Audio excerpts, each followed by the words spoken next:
विधानसभा चुनाव से पहले बड़ा सियासी उथल पुथल देखने को मिल रहा है।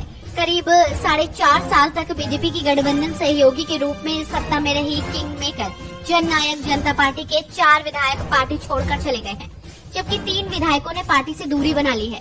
लिहाजा जेजेपी के कुल 10 विधायकों में से सिर्फ 3 विधायक ही व्यवहारिक रूप से पार्टी के साथ बचे हैं।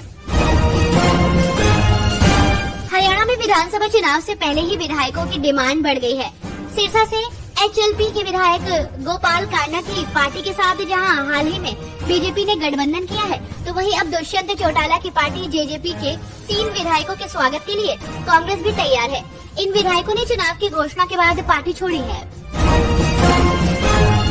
आंध्र प्रदेश के मुख्यमंत्री एन चंद्रबाबू नायडू ने शनिवार को दिल्ली में प्रधानमंत्री नरेंद्र मोदी से मुलाकात की और कर्ज में डूबे दक्षिणी राज्य के लिए वित्तीय सहायता बढ़ाने की मांग की।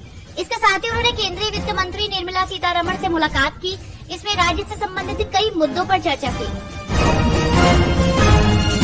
निर्भया की मां आशा देवी ने कोलकाता रेप केस को लेकर कई सवाल उठाए हैं। उन्होंने कहा कि पिछले 12 साल में क्या बदला, आज भी हम 2012 में ही खड़े हैं। साथ ही उन्होंने कहा कि जिस तरह बच्ची के साथ बर्बरता हुई है, इन सब चीजों से लगता है कि हमारी नजरों से कुछ छिप रहा है जो बाहर आना चाहिए। और उन्होंने सरकार से भी सवाल पूछे और जूनियर डॉक्टर के लिए भी इंसाफ की गुहार लगाई।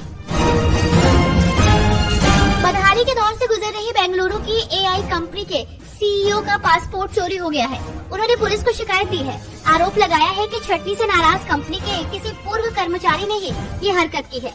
उन्हें फंड की व्यवस्था के लिए अमेरिका जाना था, लेकिन पासपोर्ट के बिना वो अमेरिका नहीं जा पा रहे हैं। कोलकाता के RG Kar medical college and hospital में डॉक्टर की रेप कर हत्या का मामला अभी ठंडा भी नहीं पड़ा था कि पश्चिम बंगाल के पूर्व मेदिनीपुर जिले के नंदीग्राम में एक महिला के कपड़े उतारकर उसे दौड़ा कर पीटने का आरोप लगा है। ये मामला सामने आने के बाद नंदीग्राम में बवाल मचा हुआ है। कांग्रेस ने शनिवार को वरिष्ठ अधिवक्ता अभिषेक मनु सिंघवी को अपने विधि मानवाधिकार और आरटीआई विभाग का अध्यक्ष नियुक्त कर दिया है। पार्टी के संगठन महासचिव केसी वेणुगोपाल ने मीडिया को बताया कि कांग्रेस अध्यक्ष मल्लिकार्जुन खड़गे ने सिंघवी को विधि मानवाधिकार और आरटीआई विभाग के पुनर्गठन के प्रस्ताव को मंजूरी दे दी है। आम आदमी पार्टी के वरिष्ठ नेता और पूर्व मंत्री मनीष सिसोदिया ने शनिवार को अपनी पदयात्रा के दौरान पटपड़गंज विधानसभा क्षेत्र के लोगों से मुलाकात की। इस दौरान उन्होंने कहा कि भगवान हनुमान के आशीर्वाद से दिल्ली विधानसभा चुनाव तक उन्हें जेल में रखने की भारतीय जनता पार्टी की साजिश विफल हो गई।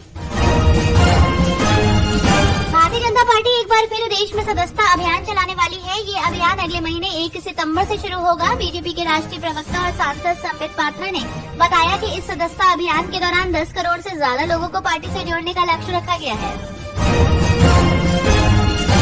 कोलकाता में आरजीकर मेडिकल कॉलेज और अस्पताल की घटना को लेकर राज्य के राज्यपाल सीवी आनंद बोस ने ममता सरकार पर निशाना साधा है। उन्होंने कहा कि बंगाल अब वो बंगाल नहीं रह गया, ये क्रूरता का गढ़ बन गया है। बंगाल